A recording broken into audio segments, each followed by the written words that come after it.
Մարդուկին մեկը 30 տարի հիպոթեկ եք փակելու, ավելի լավ չէ հիպոթեկը փակեք, այս դեպի ձորը նայող տեսանով գեղեցիկ բնակարանում։ Հենց հիմա միասին նա դիզայնը որոշենք, էլի ձեր ապագատան։ Ահա, ես նորակառույց շենքի 600 հարկում գտնվող քո շքեղ բնակարանի սիրուն հյուրասենյակն է, վայ, էսի սիրուն ջահ ես ընտրել, շատ լավ ճաշակ ունես, ապրես։ Էս ինչ հարմարավետ կահույք հա, հատեն զարմացած Մինա, ես ցույց եմ տալիս, որ դու պատկերացնես գույնը, ձևը, ամեն ինչը։ Էս քո խոհանոցն է լինելու, այստեղ պահարանը կբացես, բաժակը կհանես, գազը կմիացնես, սուրճը կեփես, կխմես քո համար։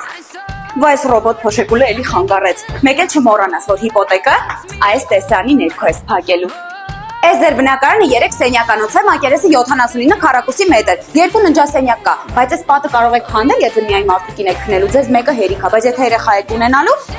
2 ննջասենյակն էլ պետք է գալու ձեզ, իսկ դուք հաստատ երեխա ունենալու եք, այնպես որ կթողեք 2 ննջասենյակն էլ մնա։ Արդեն ձեր նախասրահն էի մոռանալու ցույց տալ, այս հատվածում կդնեք պահարան ձեր հագուստների կոշիկների համար, այս հատվածում գտնվում է սանհանգույցը, լոգարանը միասին մի հատ սիրուն ջակուզի կդնեք ներսում կվայելեք։ Իսկ ձեր ապագա բնակարանը գտնվում է Երևանի ամենախաղաղ փողոցներից մեկում, Լվովյանում, արժեքը $120,000։ Թղթաբանության հիպոթեկի ոչ մի հարցի հետ դուք գործ չունեք, հասցեը մտա ձեր փոխարեն կանի։